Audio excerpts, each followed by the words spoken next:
네, 여러분 이 시간 주보를 참고하실 때 여러분 앞에 먼저 교회 소식 전하도록 하겠습니다. 우리 교회를 방문하신 모든 분들 주님의 이름으로 환영합니다. 등록 원하신 분 말씀하시면 저희가 친절하게 도와드리도록 하겠습니다. 오늘 오후 찬양 예배는 정서적으로 건강한 영성이라는 책을 가지고 제가 함께 나누려 합니다. 우리가 열심히 신앙생활을 하지만 뭔가 이상하다, 왜 신앙생활이 원하는 만큼 잘 안 되는 것 같지? 할 때 이 이면을 들여다보면 신앙생활 이면에 또 다른 정서적인 면에 또 문제가 있기 때문이라는 사실을 또 그 책을 통해 함께 살펴보려고 하는데요. 같이 오후 3시에 하게 됩니다. 적극적인 참여를 또 부탁드리고요.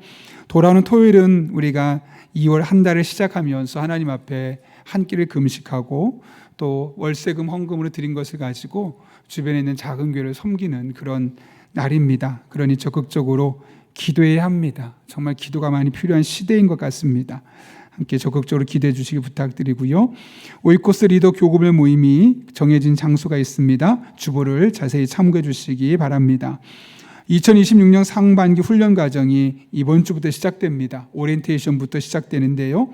적극적으로 여러분 함께 말씀을 가지고 훈련받고 또 그 말씀을 통해 여러분의 삶에 은혜가 있기를 기대합니다. 주차부 안내입니다. 날이 많이 추운데도 불구하고 그 밖에서 늘 주차로 수고해 주시는 귀한 한 분 한 분에게 진심으로 감사를 드립니다.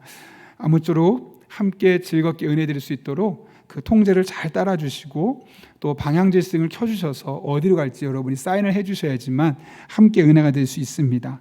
그리고 또 주차위원과의 원활한 소통을 위해서 운전자 쪽 창문을 열어주실 때 가능하면 미소가 좋습니다. 예. 결혼 소식이 있습니다. 우리 귀한 청년들이 결혼하게 되는데요. 강신목 성도님, 김효숙 집사님의 아들 강석언 청년의 결혼식이 토요일 오전 11시에 인천시 계양구에서 있습니다. 교회에서 12인승 8시 반, 그 다음 어울림 아파트 45인승 8시 50분 출발합니다. 서승덕 안수 집사님, 우명성 원사님의 아들 서영강 청년의 결혼식이 같은 날입니다. 오후 2시에 기흥 ICT밸리 컨벤션에서 있습니다. 교회에서 15인승이 1시에 출발하고 어울림 아파트를 1시 15분에 경유하게 됩니다. 기억해 주시고 함께 또 축복해 주시기를 부탁드립니다. 더 자세한 내용은 주보를 참고해 주시고요. 오늘 하나님께서 우리에게 주신 말씀은 요한복음 1장 1절부터 5절까지 신약성경 141쪽에 있습니다. 요한복음 1장 1절부터 5절까지의 말씀을 제가 봉독하겠습니다. 태초에 말씀이 계시니라.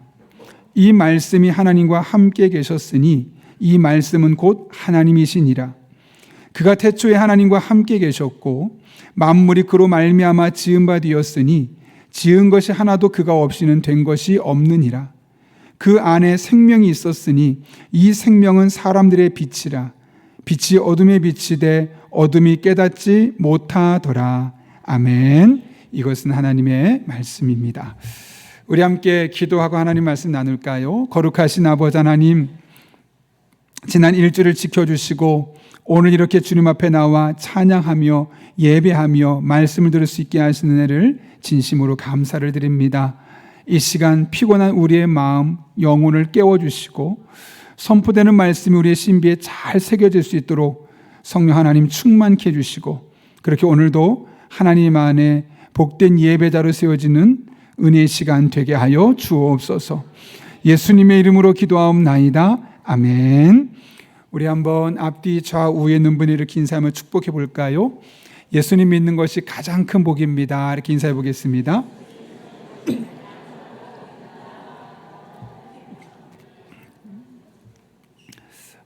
저희가 이번에 교역자 순회를 다녀오면서 참 많은 생각을 하게 되었고 또 교역자들과 다양한 이야기를 가지고 나누었습니다.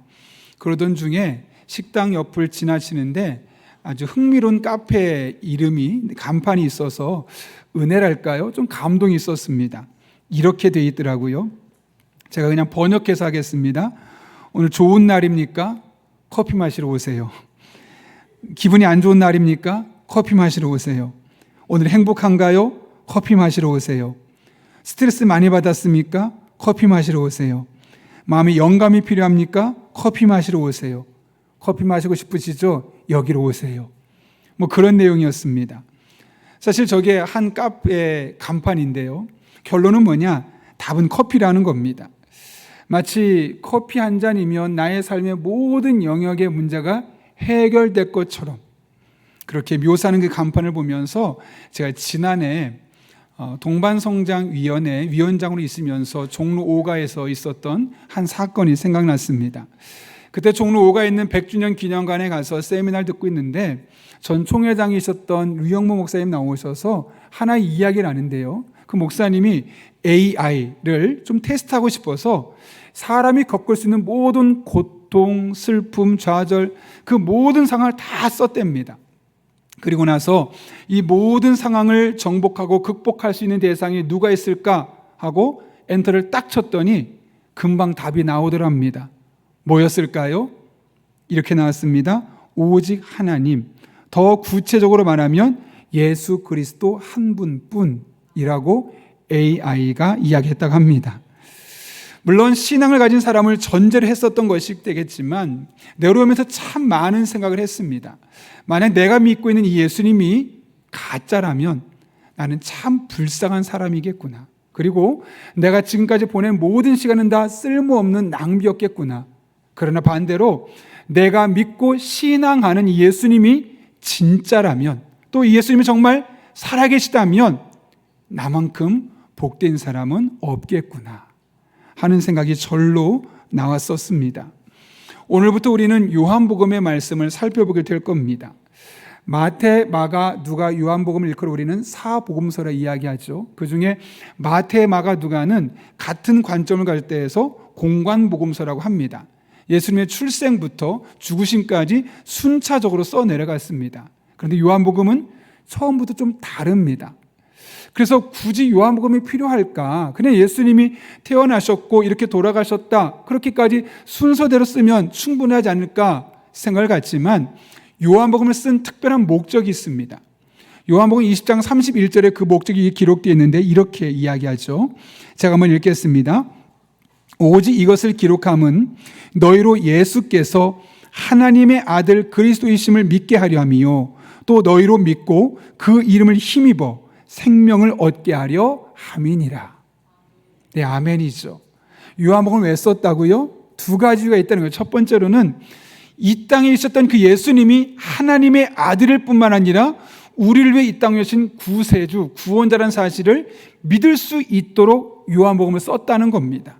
두 번째로는 그분의 이름을 힘입어서 우리가 영생, 즉 생명인 영생을 얻게 되는 것이고 영생을 넘어서 이 땅에서 질적인 생명의 풍성함을 누릴 수 있도록 한다는 사실을 우리로 하여금 알게 하기 위해서 요한복음이 기록되어 있다는 것이죠. 그렇다면 이런 생각이 들지 않습니까? 왜 이렇게까지 설명을 해야 됐을까? 그 당시에 이 사도 요한이 요한복음을 쓸 당시에는 보통 AD 80에서 90년이라고 이야기하는데 이때는 예수님께 대한 소문이 아주 다양했습니다. 어떤 사람은 오늘 말씀처럼 예수님은 우리를 위해 이 땅에 오신 구원자이십니다. 나는 그분을 심지어 믿습니다. 라고 고백하는 사람이 있는가 하면 어떤 사람은 그 사람 가짜야. 자기가 마치 하나님의 아들인 척 협작꾼이야, 사기꾼이야, 거짓말장이야. 그런데 이런 의견이 훨씬 더 여론이 크게 형성이 되어 있었던 것이죠. 그런 상황 속에서 요한은 사람들이 어떤 말을 해도 상관없이 가장 중요한 진리가 무엇인가를 가르쳐주기 위해서 예수님께서 어떤 분이신지를 알려주기 위해서 이 요한복음을 쓰게 되었던 겁니다.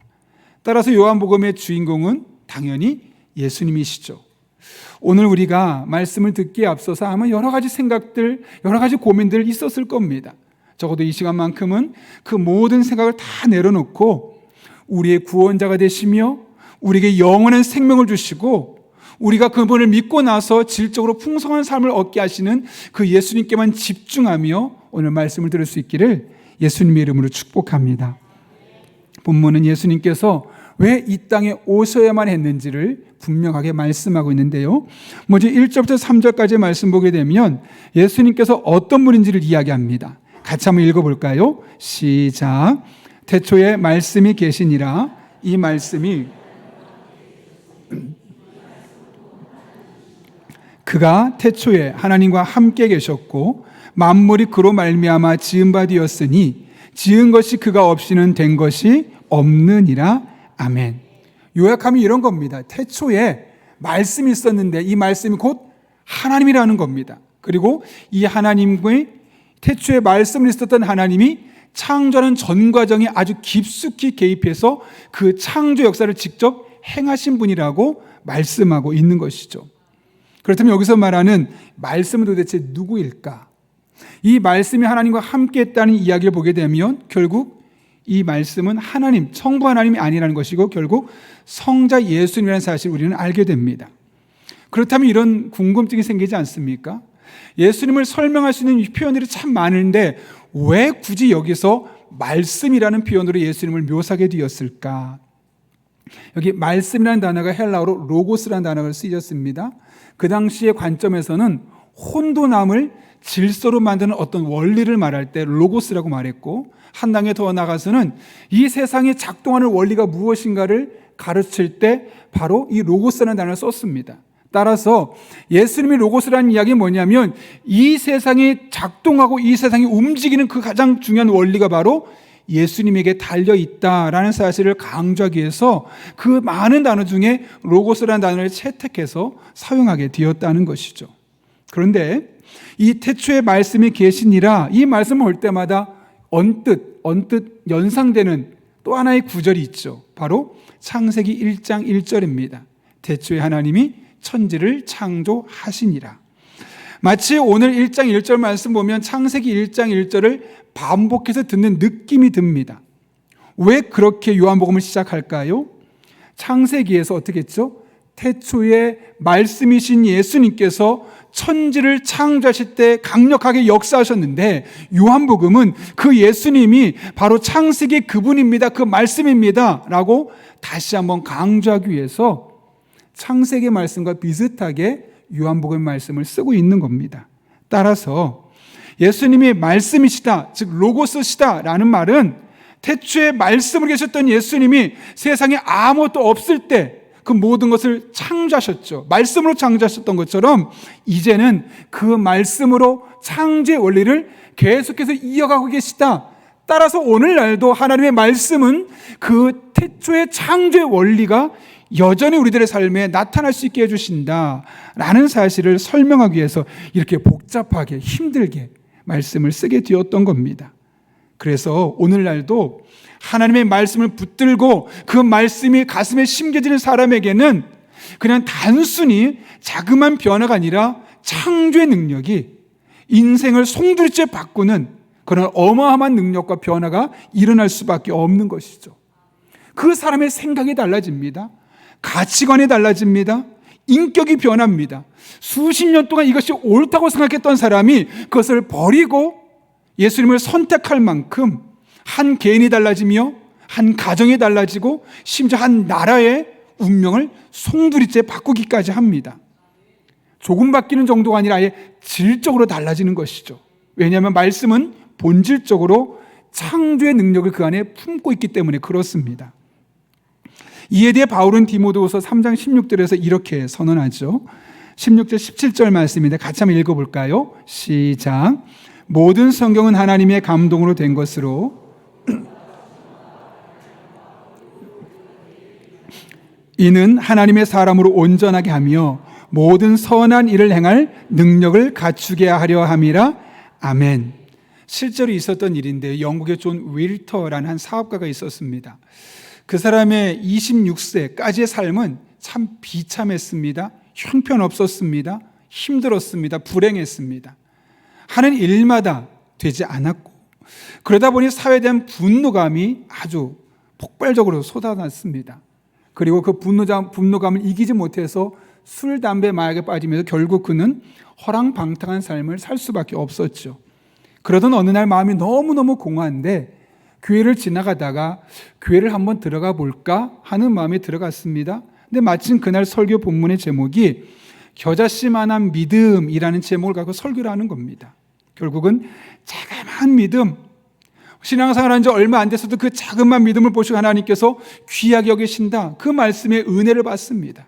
그래, 내가 오늘 교회 처음 나왔지만 내 안에 조그만 믿음이 형성된다면, 이 믿음을 갖고 하나님께 나아간다면 하나님께서 나의 인생을 많이 바꿔줄 수 있겠구나, 그런 기대감이 생겼던 것이죠. 그래서 그날을 기억하고 싶어서 당장 마켓으로 갑니다. 그리고 겨자씨를 삽니다. 조그만 봉투에 겨자씨를 담아서 이제 주머니에 넣고 다니는 거죠. 마음을 새롭게 먹었지만 인생이 이렇게 쉽게 풀리지 않습니다. 왜냐하면 기본적으로 가진 자본금도 없을 뿐만 아니라 공부를 해본 적이 없었기에 뭔가 새롭게 시도하고 싶지만 일이 쉽게 개선되지 않았습니다. 그렇지만 그럼에도 불구하고 그럴 때마다, 좌절감이 올 때마다 겨자씨를 꺼내어서, 그래, 그때 말씀하셨지, 겨자씨 하나할 만한 믿음만 있어도 하나님 그 나의 삶을 많이 바꿔줄 수 있다는 그 믿음, 낙심될 때마다, 좌절할 때마다, 절망할 때마다 그 겨자씨를 끄집어내서 하나님 앞에 기도하기 시작했던 겁니다. 그런데 참 놀라운 변화가 일어나는데, 그 마음속에 있었던 분노가 조금씩 수그러들기 시작했습니다. 그리고 나도 모를, 원인도 모를 마음에 평안함이 찾아오죠. 당연히 얼굴의 표정이 바뀌었을 겁니다. 사람들이 한 명 한 명 이젠 곁으로 다가옵니다. 그전에는 무서워서 말도 안 걸었던 사람인데 한 명씩 다가올 뿐만 아니라 내가 도와주겠다고 점점 다양한 사람과 관계를 맺으면서 사업을 운영하게 되었고, 결국 그러면서 어느덧 그는 영국에서 꽤 영향력 있는 사업가로 성장할 수 있게 되었던 것이죠. 그의 삶만을 놓고 보면 누가 봐도 불행한 인생으로 끝날 수밖에 없었지만, 하나님의 말씀을 붙들고 그 말씀을 잊지 않기 위해서 겨자씨를 사서 주머니에 넣고 그 말씀 붙들고 기도하고 그 말씀 붙들고 기도하고 하는 과정을 통해서 그의 삶이 송두리째 완전 180도 달라지게 되었던 겁니다. 여러분, 하나님께서 우리들에게 성경을 주신 목적은 너무나 분명합니다. 바로 우리를 온전케 하는 겁니다. 이 말은 다른 말로 하면 우리는 지금 온전하지 못하다는 거죠. 그래서 우리가 온전하지 못하기 때문에 열심히 교회에 나오지만, 주일 성수하지만 이상하게 괴롭고 이상하게 근심 있고 걱정 있고 두려움이 우리 안에 있을 수밖에 없는 겁니다. 왜요? 온전하지 못하니까 수많은 갈등이 생기는 겁니다. 부부 간에도 갈등이 생기고, 부모와 자녀 간에도 갈등이 생기고, 직장 안에서도 갈등이 생기고, 심지어 교회 공동체 안에서도 갈등이 생기는 겁니다. 그런데 그럴 때 우리가 하나님의 말씀으로 계속 훈련받으며 그 말씀을 붙들고 나아가면 그 말씀이 가지고 있는 그 창조의 능력이 우리의 본성을 바꿔버립니다. 우리의 인격을 바꿔버립니다. 수십 년 동안 고수해왔던 그 가치관을 송두리째 바꿔버리는 것이죠. 그러면서 우리가 온전해질 뿐만 아니라 누군가를 위해서 선한 일을 행할 능력을 갖추게 되면서 보다 이타적인 사람으로 바뀌어질 수 있게 되는 겁니다. 그렇게 우리는 하나님의 말씀 안에서 살짝 바뀌어지는 조정이 아니라 완전히 새로워지는 창조의 능력을 경험할 수 있다는 것이죠. 바라기는 우리들이 하나님의 말씀을 들을 때마다 그 말씀을 듣고, 아, 그렇구나, 깨닫고 끝나는 것이 아니라 그 말씀이 가지고 있는 그 창조의 능력, 우리 인생을 송두리째 뒤바꿀 수 있는 그 창조의 능력이 우리들의 삶에 날마다 순간마다 경험될 수 있기를 예수님의 이름으로 축원합니다. 요한은 두 번째로 예수님을 빛으로 묘사하고 있죠. 오늘 본문 4절의 말씀을 보면 이렇게 기록하고 있습니다. 그 안에 생명이 있었으니 이 생명은 사람들의 빛이라. 좀 어렵죠. 쉽게 풀었으면 이런 겁니다. 예수님께서 이 땅에 빛으로 오셨다는 거죠. 그런데 그 빛이 생명력을 갖고 있고 그 빛에 있는 생명력을 사람들에게 비추셨다는 겁니다. 이것이 바로 4절의 말씀입니다. 그렇다면 5절에서 한 마디 더 나가서 예수님께서 이 땅에 빛으로 오신 목적을 좀 더 구체적으로 이야기하는데, 왜 예수님께서 이 땅에 오시되 빛으로 오실 수밖에 없었느냐, 그 부분을 설명하는 게 5절입니다.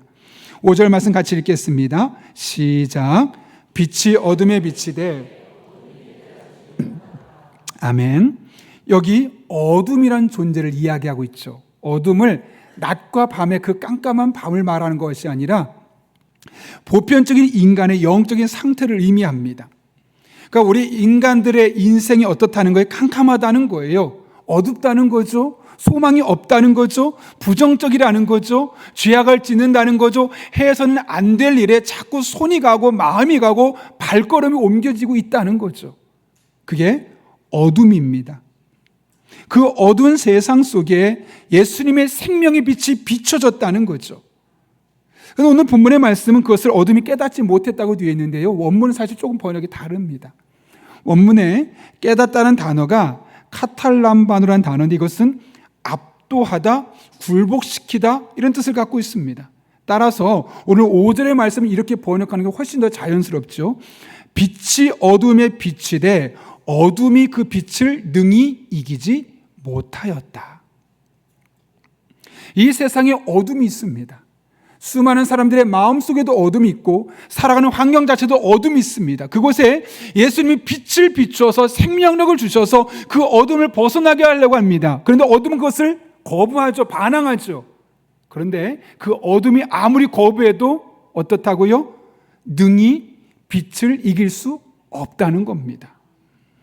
예수님은 이 땅의 어둠의 권세, 어둠의 지배 아래 살고 있는 우리들을 구원하시기 위해서 빛으로 오셨다고 본문은 말씀하고 있는 겁니다. 따라서 우리들의 삶에 어두운 마음, 어두운 일을 향해 움직이는 나의 손과 발이 있다면 그 어둠을 몰아세기 위해서 우리가 할 일은 뭐냐면 빛이신 예수님을 붙들고 그분을 의지하며 그분을 따라 살아가는 겁니다. 그러면 그분의 빛으로 말미암아, 그분의 빛의 생명력으로 말미암아 그 어둠의 권세가 떠날 수밖에 없고 우리들의 삶에 새로워질 수밖에 없는 것이죠. 그래서 예수님 또한 요한복음에서 직접 이렇게 말씀하셨습니다. 8장 12절인데요. 같이 한번 읽겠습니다. 시작. 예수께서 또 말씀하여 이르시되 생명의 빛을 얻으리라. 아멘. 예수님 따라가면, 그분 의지하면, 그분의 발자취가 나의 삶의 발자취가 되면 어둠에 다니지 않을 것이다. 부정적인 일, 나쁜 일에 영향받지 않을 것이고 남들이 보기에 죄라고 말하는 그 일을 하지 않게 될 것이다 라고 분명하게 말씀하고 있는 겁니다. 그런 우리가 할 일은 너무나 선명합니다. 빛 대신 주님의 발자취를 따라서 한 걸음 한 걸음 내딛는 것.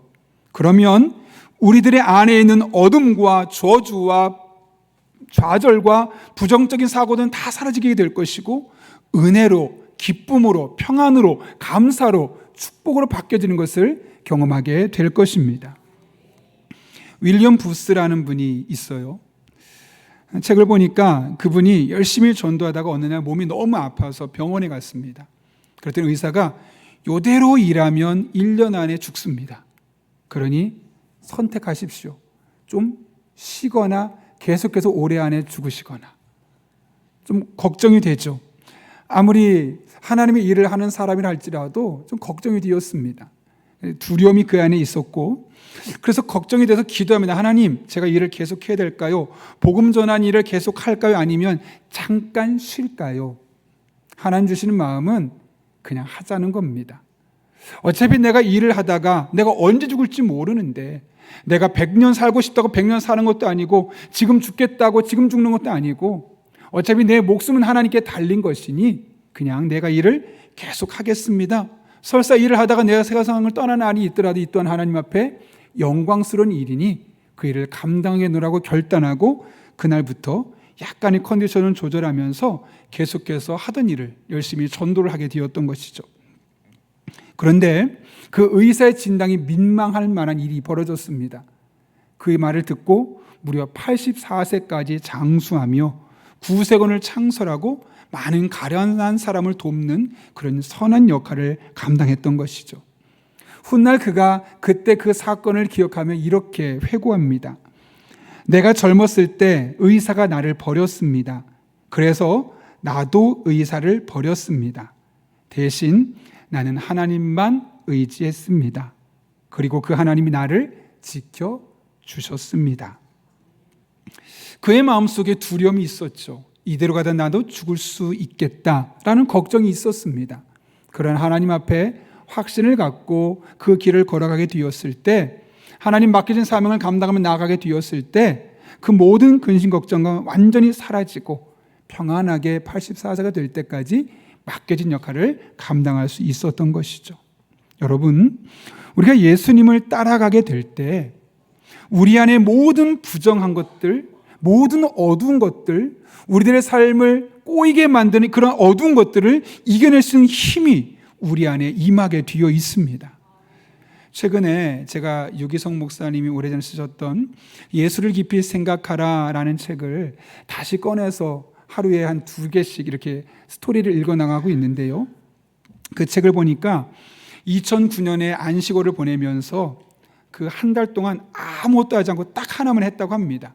매일 아침부터 저녁까지 아침에 말씀을 읽고 나서 이제 일상의 삶을 살면서 계속 예수님을 묵상한 겁니다. 예수님이라면 어떻게 하실까? 한 달 내내 예수님만 묵상하고 지냈는데 너무너무 좋은 거예요. 그전엔 사실 안식월 끝나면 이제 새로운 목회를 구상해야 되고 그러다 보니까 초조함이 있고 긴장감이 있고 두려움이 있고 뭐 그런 마음이 있었습니다. 부담감도 당연히 있었겠죠. 그런데 예수님을 계속 묵상하면서 아침부터 저녁까지 틈이 날 때마다 예수님이라면 이런 상황에 어떤 생각하실까? 어떻게 행동하실까? 어떤 마음을 먹으실까? 계속 그 생각만 하다 보니까 자기도 모르게 그 모든 부담감과 초조함과 두려움이 다 사라져버린 거예요. 그리고 나서 너무 좋다. 나는 그냥 지금 목사를 그만두고 그냥 이 상태로 계속 머물고 싶다. 막 그런 마음이 들었던 거죠. 문제는 안식월이 끝나고 나서 일이 생긴 겁니다. 안식월이 끝나고 나서 이제 현장으로 돌아왔는데 다시 일이 돌아가는 아니겠습니까? 성경 공부 준비해야죠. 설교 준비해야 되죠. 병원에 신방 가야 되죠. 뭐 장례식을 준비해야 되죠. 그런 다양한 목회가 다시 시작되니까 분주하기 시작합니다. 그랬더니 어떤 일이 생기냐면 예수님에 대해서 묵상하는 것이 아니라 자꾸 일만 골똘히 고민하고 있는 자신의 모습을 발견하게 되는 거예요. 그러니까 어떻게 되냐면 점점 얼굴이 어두워지죠. 스트레스 받으니까요. 그렇게 스트레스를 받으면서 얼굴이 어두워집니다. 그 마음속에 다시 그 안식월로 돌아가고 싶다. 목회 그만두고 그때로 돌아가고 싶다. 자꾸 이렇게 그런 마음이 부정적인 마음들이 싹트기 시작하는 겁니다. 그러나 생각해 보면 안식월에만 예수님을 묵상하고 일상에서 묵상할 수 없다면 그 문제가 있는 삶이 아니겠습니까? 그래서 그분의 삶에 이렇게 되면 안 되겠다. 내가 안식월에 예수님을 묵상하며 경험했던 그 은혜가 그 안식월로 끝나는 것이 아니라 아무리 현재가 바빠도 그 일상의 삶으로 끌어와야 되겠다. 그래서 어떻게 하든 매일 말씀을 읽으면서 이 말씀을 읽고 예수님이라면 이 말씀을 읽고 어떻게 행동하셨을까 고민하는 겁니다. 그렇게 깊이 묵상하고 매 순간순간 예수님을 한 번 더 생각하고 한 번 더 생각하고 하다 보니까 그 일주일 여전히 일이 많음에도 불구하고 자신도 모르게 그의 마음속에 예수님과 동행하는 일상의 삶이 시작되게 되었던 겁니다.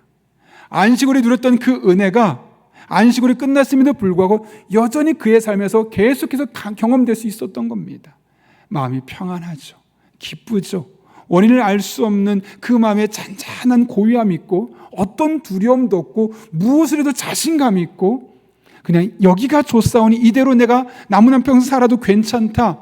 만족하는 마음을 갖고 살아갈 수 있게 되었다는 겁니다. 여러분, 그렇다면 우리들의 삶은 어떤가요? 일에 파묻혀 살다 보니 예수님을 바라보고 예수님을 묵상할 시간이 너무 없죠. 너무너무 매일 이것 때문에 힘들고 저것 때문에 어렵고 그러다 보니 나도 모르게 점점 내 생각은 어두워집니다. 부정적이 됩니다. 그리고 그 어둠의 행동에 지배를 당하게 됩니다. 그럴 때 그 어둠의 일을 고치는 데 너무 많은 에너지를 쏟지 마십시오. 오히려 그러면 그럴수록 더욱더 예수님을 바라보고 그분을 묵상하며 그분의 발자취를 따르기 위해서 다른 일을 행할 수 있기를 바랍니다.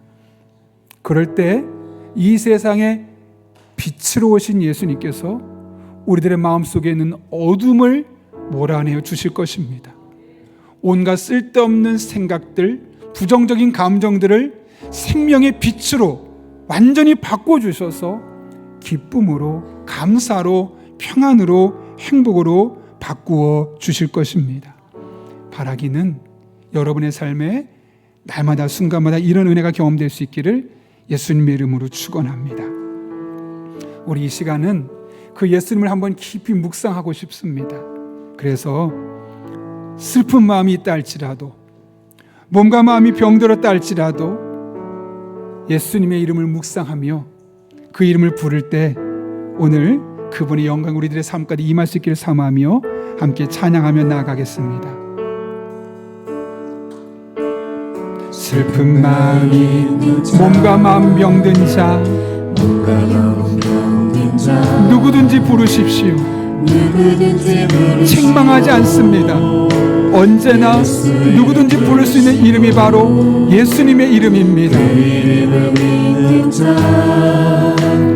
그 이름을 부르는 자, 그가 어떤 사람이든 그를 다시 한번 고백해 볼까요? 슬픈 마음이 있는 자, 슬픈 마음이 있는 자, 몸과 영혼 병든 자, 누구든지 부르시오. 예수 이름 부르시오. 아멘. 그 이름을 믿는 자, 그 이름을 부르는 자, 그가 어떤 사람이든 그를 구원하리. 예수,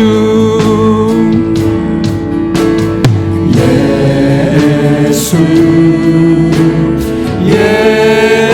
예수, 오 능력의 그 이름 예수, 나 외쳐 부르네.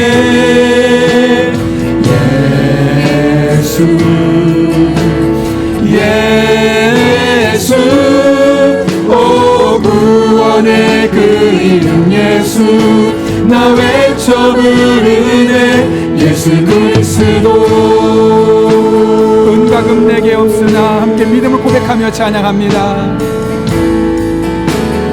은과 금 내게 없으나 나 가진 건 너에게 주니.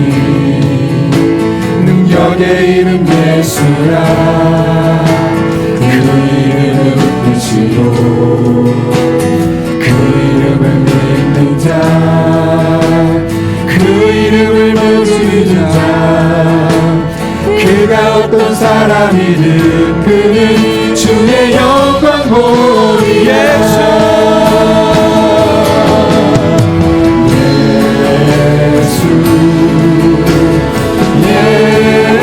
예수, 오 능력의 그 이름 예수, 나 외쳐 부르네. 예수,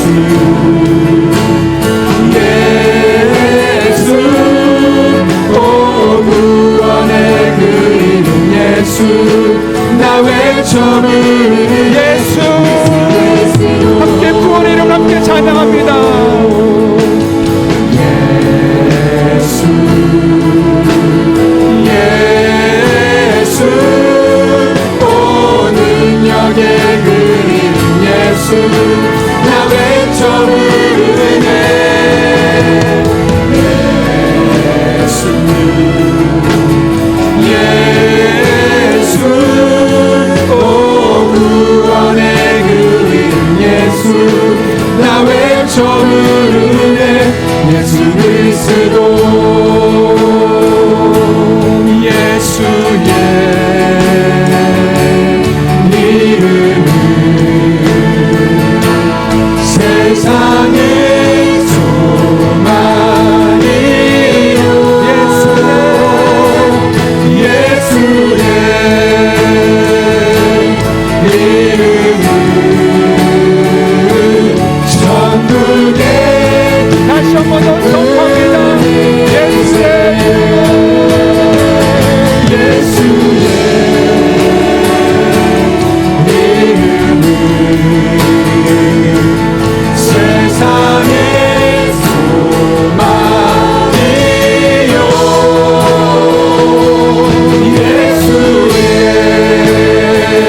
하나님은 태초의 말씀으로 이 세상을 창조하셨습니다. 그 예수님께서 그 말씀에 힘입을 때 오늘도 창조의 능력이 우리에게 임할 줄로 믿습니다. 하나님의 말씀을 들을 때마다, 그 말씀을 붙잡을 때마다 우리들의 삶에, 우리의 인생을 송두리째 뒤바꾸는 그 창조의 능력이, 창조의 은혜가 임하게 하여 주옵소서. 우리들의 삶을 본질적으로 어둠의 일을 따를 수밖에 없습니다. 생명의 빛으로 오신 예수님을 의지하며 나아갈 때 우리 안에 모든 어둠은 물러가게 하시고 하나님의 기쁨과 평강이 가득하게 하여 주옵소서. 슬픈 마음이 있지만, 몸과 마음이 병들었지만 예수님의 이름을 부를 때 주님의 영광을 보게 하여 주시옵고 놀란 힘을, 놀란 능력을 경험하게 하여 주옵소서. 이런 기도 제목 가지고 하나님의 도우심 구하며 함께 1, 2분 정도입니다.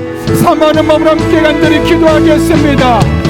거룩하신 아버지 하나님, 예수님의 이름에 힘이 있고 예수님의 이름이 소망이요 예수님 이름 안에 천국의 기쁨과 은혜가 있는 줄로 믿습니다. 슬픈 마음이 있지만, 몸과 마음이 병들었지만, 여전히 근심 걱정 가운데 어둠의 일에서 허덕이고 있지만 이 시간 주님만을 바라보며 나아갈 때 이 모든 어둠의 일들이 예수 이름 안에서 청복되게 하여 주옵소서. 해결되게 하여 주옵소서. 풀려지게 하여 주옵소서. 우리들의 마음이 꼬였던 모든 감정도 하나님 해결해 주시옵고 우리 안에 있던 마음의 쓴뿌리들도 정복해 주시옵고 자꾸만 어둠의 일을 향하고 있는 우리의 눈과 우리의 손과 발을 하나님께서 막아주셔서 하나님 앞에 참된 기쁨, 참된 평안, 안식 누리며 살아갈 수 있도록 주님 인도하여 주옵소서. 이와 같이 하나님의 우리 성도들 삶 가운데 날마다 순간마다 경험되기를 원합니다. 하나님의 온전한 모습을 세워지게 해주시옵고 아버지 원하는 삶을 너를 살아갈 수 있도록 주님 인도하여 주옵소서. 하나님 안에 우리들의 삶이 새로워지게 하여 주옵소서. 지금까지의 삶은 다 내려놓고 새로워지게 하여 주옵소서. 새로워지게 하여 주옵소서. 새로워지게 하여 주옵소서. 우리 인격이 달라지게 해주시옵고 삶이 달라지게 해주시옵고 그와 같은 삶을 살아갈 때 우리의 인생이 달라지게 하여 주옵소서.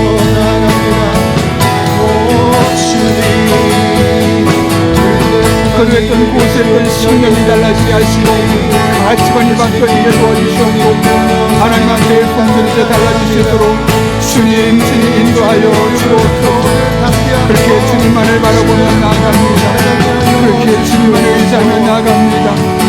살아계신 아버지 하나님, 살아계신 아버지 하나님, 우리 성도들에게 복을 주셔서 예수 이름 안에 있는 소망과 기쁨과 만족을 다 경험하는 하나님의 사람들 되게 하여 주옵소서.